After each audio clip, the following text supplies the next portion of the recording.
सभी मित्रों को नमस्कार। मित्रों राम राम। एक बार फिर से स्वागत है राजस्थान जीके में। मात्र 5 मिनट में मैं 1857 क्रांति करवा के जा रहा हूं। मात्र 5 मिनट में साथियों, घड़ी लगा लेना, बस आप लोगों को ध्यान से मेरी बात को सुनना है, देखना है, और वे मेरी शिक्षण विधि पर निर्भर करता है कि मैं आपको 5 मिनट में कैसे क्रांति करवा के जाता हूं। देखिए साथियों, राजस्थान में हमारे पास में 6 सैनिक छावनियां थी। क्रांति के समय कितनी सैनिक छावनियां थी? 6। तो ये ध्यान रखेंगे आप लोग, सैनिक छावनियां कितनी थी?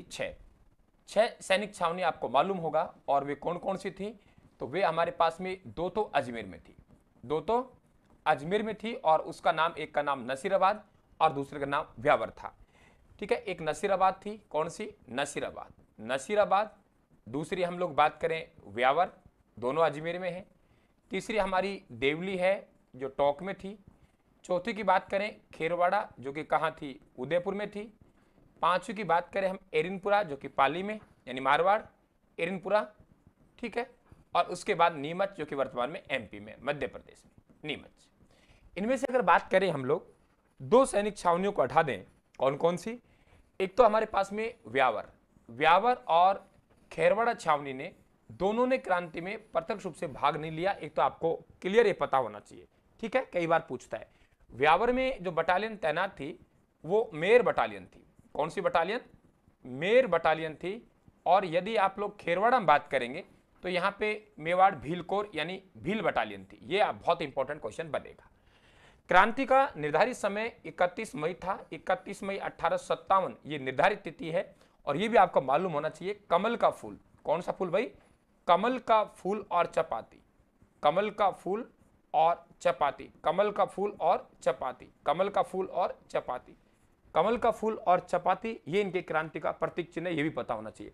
भारत में क्रांति की शुरुआत 10 मई 1857 को हुई। और वे कहां से हुई? आपको पता है, मेरठ छावनी से।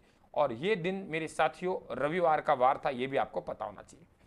क्रांति कई कारण है। तत्कालीन कारण बहुत, आप लोगों के जो एनफील्ड राइफल्स है उसका भारतीय सेना में प्रयोग किया जाने लगा, ये इसका तत्कालीन कारण है। बाकी लॉर्ड डलहौजी की गोद निषेध नीति, राज्य हड़प नीति, वो भी पीछे के कारण चले आ रहे।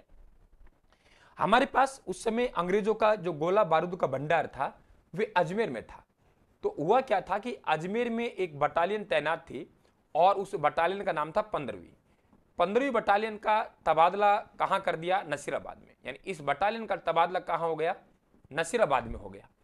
इनमें आक्रोश था साथियों कि आप लोगों ने अजमेर में और लोगों को नियुक्त कर दिया। जैसे हम लोग कहेंगे मेर बटालियन है, इनको आपके कहेंगे कि आपके ढीसा से यूरोपियन सेना बुलाई। इस तरीके से जहां गोला बारूद के भंडार थे, क्या कहा मैंने?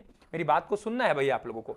जहां पर गोला बारूद के भंडार थे, गोला बारूद के भंडार थे, गोला बारूद के भंडार, गोले बारूद के भंडार, गोले बारूद के भंडार थे, वहां पे इनको तैनात किया। गोले बारूद के भंडार है, यहां पे इनको तैनात किया। यहां से 15वीं बटालियन का, तो इनके सवाल थे भाई हमें यहां क्यों लगाया? जवाब नहीं दे पाए अंग्रेज लोग, इनमें आक्रोश था। तो यहां पे बख्तावर सिंह जी थे। कौन थे? बख्तावर सिंह जी। बख्तावर सिंह जी ने सवाल जवाब किया। और ये दिन जो था वे था 28 मई 1857 का। 28 मई 1857 को दोपहर के लगभग 2-3 बज रहे थे। संतोषजनक जवाब नहीं मिला तो यहाँ पे इन्होंने क्रांति कर दी। और यहाँ पे 2 अंग्रेज अधिकारी, एक का नाम है स्पॉटिस वुड। क्या नाम है? स्पॉटिस वुड। भाई चैनल को सब्सक्राइब कर लेना जो साथी नए हैं। और न्यूबरी, मजा आएगा आप लोगों को। न्यूबरी, ठीक है, स्पॉटिस वुड और न्यूबरी, तो इनको मौत के घाट उतार दिया। तो ये नसीराबाद में क्रांति की शुरुआत हुई। यहां इस बटालियन का साथ दिया 30वीं बटालियन ने। 30वीं बटालियन ने साथ दिया। और ध्यान रखना, एक बटालियन थी बंबई लांसर्स। क्या नाम था? बंबई लांसर्स। बंबई लांसर्स ने भाग नहीं लिया। बंबई लांसर्स अंग्रेजों के प्रति वफादार थी। तो ये ध्यान रखें आप लोग। इसके 3 दिन बाद क्रांति हुई भरतपुर में। यानी भारत में जो निर्धारित तिथि है क्रांति की, 31 मई 1857 को भरतपुर में क्रांति हुई। यहाँ के राजा का नाम था जसवंत सिंह। जसवंत सिंह नाबालिग थे और यहाँ का प्रशासन अंग्रेज अधिकारी मोरिसन के हाथ में था। किसके हाथ में था भाई? मोरिसन के हाथ में था। मोरिसन के हाथ में यहाँ का प्रशासन था। मोरिसन के हाथ में यहाँ प्रशासन था।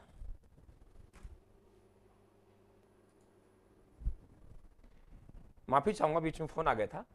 तो हम लोग यहाँ बात कर रहे थे आप लोगों के कि जसवंत सिंह नाबालिग था, यहाँ का प्रशासन था वे मोरिसन के हाथ में था। ध्यान रखें, और मॉरिशन भाग गया तो यहाँ क्रांति खत्म हो गई।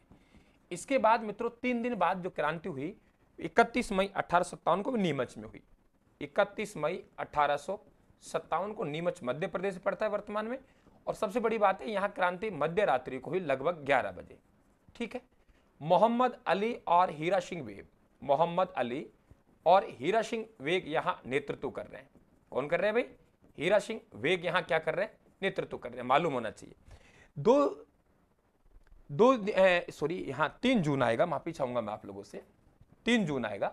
3 जून को 1857 को मोहम्मद अली, 2 जून की बात है, यहाँ के एक अंग्रेज अधिकारी हैं जो सैनिकों को वफादारी कसम दिला रहे हैं कि भाई आप वफादारी कसम लो कि अंग्रेजों के प्रति वफादार रहेंगे। मोहम्मद अली ने कहा, बहुत इंपॉर्टेंट कथन है, कई बार पूछते हैं, मोहम्मद अली ने कहा कि क्या आपने वफादारी कसम का पालन किया है? क्या आपने अवध को गुलाम नहीं बनाया? तो आपने वफादारी कसम पालन नहीं किया तो आप हमसे कैसे अपेक्षा कर सकते हैं हम वफादारी की कसम का पालन करें? मोहम्मद अली का कथन बहुत प्रसिद्ध कथन है, ये ध्यान रखें आप लोग। तो नीमच का ये ध्यान रखेंगे आप लोग। इसके बाद मित्रों हम लोग बात करें कोटा में क्रांति। कोटा में क्रांति 15 अक्टूबर को हुई है, 15 अक्टूबर 1857 को यहां क्रांति हुई। और यहां पे जो राजा हैं उनका नाम है राव राम सिंह। राव राम सिंह को बंदी बना लिया जाता है और यहाँ के पॉलिटिकल एजेंट है मिस्टर बर्टन। मिस्टर बर्टन के डॉक्टर इनके पुत्रों को मौत के घाट उतार दिया। नारायण और भवानी शंकर नामक व्यक्तियों ने मिस्टर बर्टन के सिर को कोटा शहर में घुमाया। ठीक है, नारायण और भवानी शंकर नामक कोटा शहर में घुमाया। तो 15 अक्टूबर 1857 को राव राम सिंह मिस्टर बर्टन, साथ ही राव राम सिंह को बंदी बनाया, मिस्टर बर्टन को मौत के घाट उतार दिया। यहाँ पे जो आपके लाला जयदयाल क्रांतिकारी कौन है ये भी आपको मालूम होना चाहिए। लाला जयदयाल व मेहराब खां, लाला जयदयाल व मेहराब खां हैं, इनके नेतृत्व में यहाँ क्रांति हुई। आखिरकार यहाँ मार्च, ठीक है, मार्च 1858 तक कोटा पे क्रांतिकारियों का अधिकार रहा। बाद में यहाँ करौली के राजा मदन पाल की सहायता से कोटा का विद्रोह को दबा दिया जाता है। साथियों धौलपुर में बात करें, धौलपुर में क्रांति हुई 12 अक्टूबर को। कितने अक्टूबर को? 12 अक्टूबर को। 12 अक्टूबर 1857 को धौलपुर में क्रांति हुई और यहाँ पे रामचंद्र उनके नेतृत्व में हुई। छोटा सा ध्यान रखें धौलपुर वाला। मारवाड़ में क्रांति की बात करें साथियों, यहाँ पे अगस्त में 2 घटनाएं घटित होती हैं अगस्त में, और 21 अगस्त था, 23 अगस्त था 1857 को। पहले घटना कहां घटित होती है? वे होती है माउंट आबू। प्रशिक्षण के लिए माउंट आबू गए हुए थे सैनिक। कहां के? जोधपुर लीजियन के, यानी एरिनपुरा छावनी है, इसके जोधपुर लीजियन की जो बटालियन है ये कहां गई हुई थी? माउंट आबू। और यहाँ एजीजी हैं, एजीजी के पुत्र पैट्रिक लॉरेंस के पुत्र है अले कजेंडर। कौन है? अले कजेंडर। तो अले कजेंडर को मौत के घाट उतार दिया। प्रशिक्षण के दौरान ये विद्रोह हुआ है और कहां हुआ है? माउंट आबू में। इसके बाद प्रॉपर जोधपुर लीजियन की बात करें, यानी एरिनपुरा में, जोधपुर लीजियन यानी एरिनपुरा में यहां जो क्रांति हुई वे 23 अगस्त को हुई। और साथियों यहां पे आसोपा के ठाकुर है। कौन है? आसोपा के ठाकुर। बहुत इंपॉर्टेंट क्वेश्चन बनेगा, आसोपा के ठाकुर। और आसोपा के ठाकुर कौन है? शिवनाथ सिंह। भाई लाइक जरूर करना है हौसला बढ़ाने के लिए, सर का हौसला बढ़ाने के लिए लाइक जरूर करना है मित्रों, ठीक है। हाँ, तो आसोपा के ठाकुर शिवनाथ सिंह के नेतृत्व में नारा दिया, दिल्ली चलो मारो फिरंगी को। ये ध्यान रखें आप लोग, दिल्ली चलो मारो फिरंगी को, दिल्ली चलो मारो फिरंगी, दिल्ली चलो मारो फिरंगी के नारे यहीं से लगे थे। ध्यान रखें आप लोग, मारो फिरंगी। और यहां अंग्रेज अधिकारी कारमौली, ये ध्यान रखना आप लोग, कारमौली को गिरफ्तार किया गया। गिरफ्तार किसको किया? कारमौली को। और यहां नेतृत्व करता थे, इनका नाम नेतृत्व करता, तो हम लोग कहेंगे कि मोती खां शीतल प्रसाद, मोती खां शीतल प्रसाद तिलक राम, ये यहां क्रांतिकारी हैं जो नेतृत्व कर रहे हैं, ये भी आपको मालूम होना चाहिए। इसके बाद साथियों हम लोग बात करें आहुआ में, आहुआ के ठाकुर कुशाल सिंह चंपावत के नेतृत्व में 2 युद्ध होते हैं। ये ध्यान रखें आप लोग, आहुआ के ठाकुर कुशाल सिंह चंपावत के नेतृत्व में क्रांतिकारी हैं। एक होता है 8 सितंबर को, 8 सितंबर 1857 को, ध्यान रखना मित्रों, बिथोड़ा का युद्ध होता है, बिथोड़ा का युद्ध होता है। और बिथोड़ा के युद्ध में ठाकुर कुशाल सिंह चंपावत की विजय होती है। इसके बाद 10 दिन बाद 18 सितंबर 1857 को चेलावास का युद्ध होता है। किसका युद्ध होता है? चेलावास का युद्ध होता है। इस युद्ध को मित्रों गोरा एवं कालो का युद्ध भी कहते हैं, गोरा एवं कालो का युद्ध भी कहते हैं। क्योंकि इसमें एक तरफ ठाकुर कुशाल सिंह चंपावत के नेतृत्व में क्रांतिकारी थे और दूसरा गोरा मतलब अब की बार अंग्रेज थे, इसमें भारतीय नहीं थे। इसमें जोधपुर की सेना का ओनाड सिंह भी था और हितकोट था, वे मारे गए। यहाँ साथियों आपके मारवाड़ के पॉलिटिकल एजेंट है, उनका नाम है मॉक मेसन। मॉक मेसन को क्रांतिकारियों ने मौत के घाट उतार दिया था और यहाँ से एजीजी है पैट्रिक लॉरेंस भाग गया था। हालांकि बाद में जाके आउआ पे साथियों कर्नल होम्स, भाई शॉर्ट क्लासेस चल रही है, स्पीड से ध्यान रखना, इसलिए ये गुंजाइश, ये कमेंट नहीं आने चाहिए आपके कि सर थोड़ी स्पीड स्लो रखिए।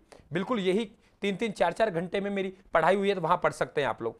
कर्नल होम्स के नेतृत्व में साथियों 24 जनवरी 1857 को अंग्रेज फिर से आहुआ पर अधिकार कर लेते हैं। सुगाली माता को 1857 क्रांति की देवी कहते हैं, एकदम मालूम होना चाहिए आप लोगों को, ठीक है। तो ये वो इंपॉर्टेंट फैक्ट है साथियों, यहां से क्रांति के आपके सवाल बन सकते हैं, ठीक है। बिल्कुल बहुत इंपॉर्टेंट फैक्ट है। आप लगातार साथियों राजस्थान साथ जुड़े रहें और ये वो चीजें हैं जो कहीं ना कहीं आपको सफलता देंगी, है ना। ये वो चीजें हैं जहां सफलता आपको मिलेगी साथियों। बिल्कुल आप हमारे साथ जुड़े रहिए। मैंने कहा ना 5-7 मिनट में आपको साथियों क्रांति कंप्लीट, यहां से सवाल बन जाएगा, ठीक है। धन्यवाद। राम राम साहब, राम राम जी।